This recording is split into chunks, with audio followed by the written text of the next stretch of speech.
Solid! Solid! Pernah nggak kenakalan Mbak diketahui oleh Pak Harto dan Butin? Kayaknya ajudannya nggak pernah lapor. Daripada hilang juga ya Mbak ya? Iya.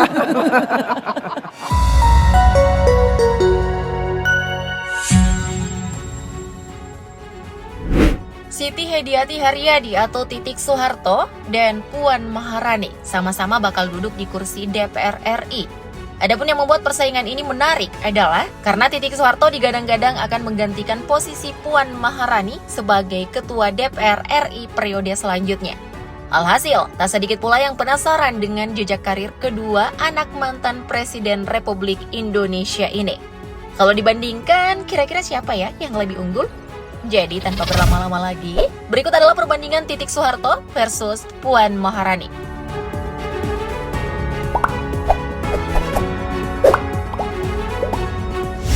Kita mulai dari Titik Soeharto. Titik memulai karir politiknya dengan bergabung ke Partai Golkar. 2 tahun pasca bergabung, Titik berhasil terpilih menjadi anggota DPR RI periode 2014-2019. Kemudian pada tahun 2018, Titik memutuskan untuk mundur dari Partai Golkar dan bergabung dengan Partai Berkarya. Kemudian pada tahun 2023, Titik memilih hengkang dari Partai Berkarya dan bergabung dengan Partai Gerindra.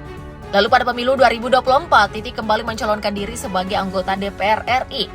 Lantas, apakah Titik kembali berhasil mendapatkan kursi Senayan? Tonton sampai habis ya. Beralih ke Puan Maharani. Puan memulai karir politiknya di awal tahun 2000-an mengikuti jejak sang ibu. Puan memilih bergabung dengan Partai Demokrasi Indonesia Perjuangan atau PDIP. Selanjutnya di tahun 2009, Puan mencalonkan diri sebagai anggota DPR RI periode 2009-2014. Popularitas partai membuatnya memperoleh suara terbanyak dan melenggang mulus ke Senayan.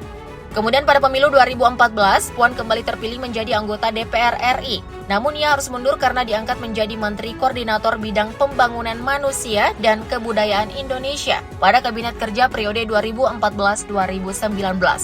Lalu pada pemilu 2019, Puan kembali berhasil melenggang ke Senayan dan terpilih menjadi Ketua DPR RI periode 2019-2024. Hal ini pun menjadi sejarah baru di Senayan, mengingat Puan adalah perempuan pertama Ketua DPR RI. Lantas, apakah jabatan Puan akan kembali berlanjut di periode berikutnya?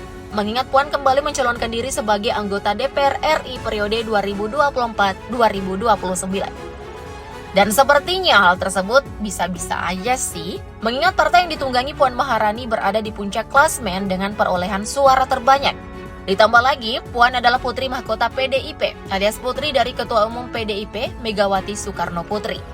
Kini Puan menjabat dalam struktur pengurus DPP PDIP sebagai Ketua DPP PDIP Bidang Politik dan Keamanan periode 2019-2024. Sementara itu pasca pindahnya Titik Soeharto ke Partai Gerindra, ia langsung memegang jabatan sebagai Wakil Ketua Dewan Pembina Partai Gerindra.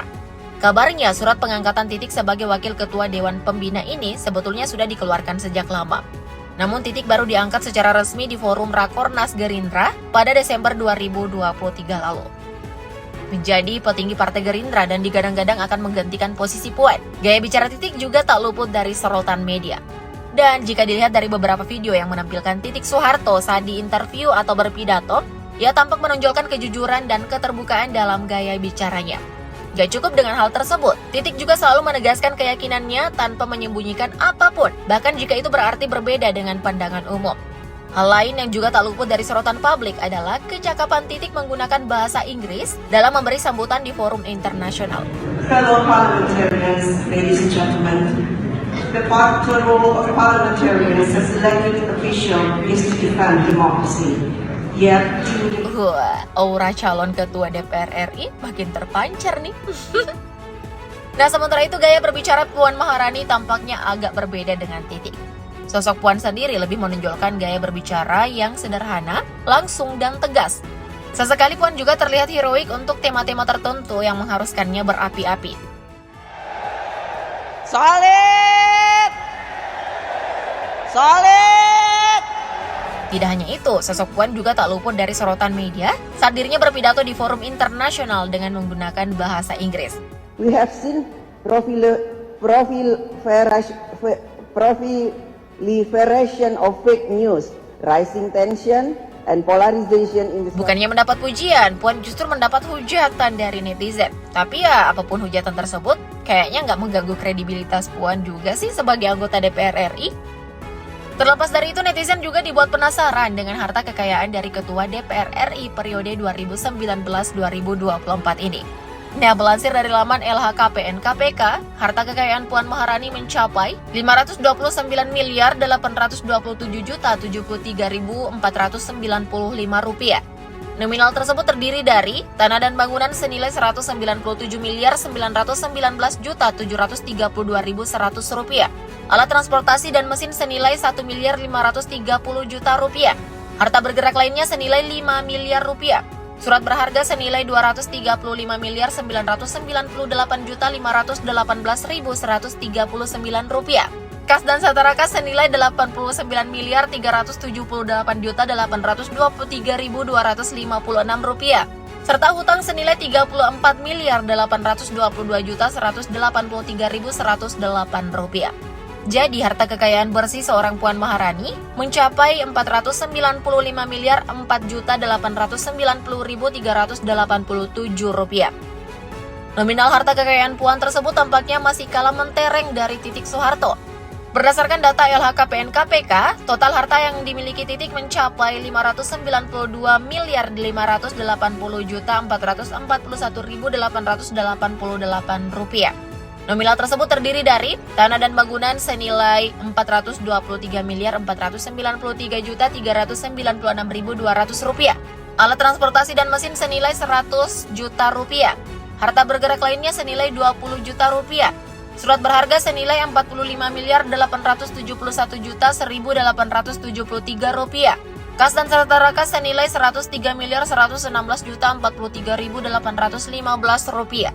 Sebenarnya punya harta segitu banyaknya untuk anggota keluarga cendana, gak heran sih, kan emang udah kaya dari sononya. Selain mewarisi kekayaan, ketenaran keluarga cendana di dunia politik juga menguntungkan bagi Titik Soeharto. Pasalnya di pemilu 2024 ini, Titik menjadi salah satu caleg yang berhasil mengamankan kursi DPR RI dari Dapil Daerah Istimewa Yogyakarta atau DIY. Mencalonkan diri lewat Partai Gerindra, Titik berhasil mendulang 145.489 suara.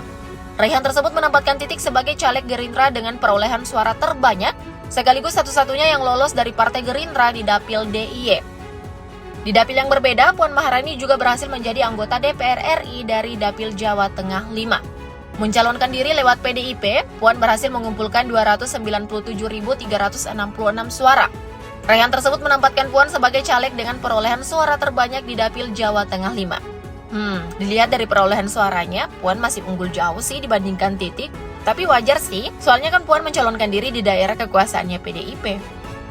So, apakah Puan Maharani akan kembali terpilih menjadi Ketua DPR RI? Atau justru tergeser oleh kehadiran Titik Soeharto?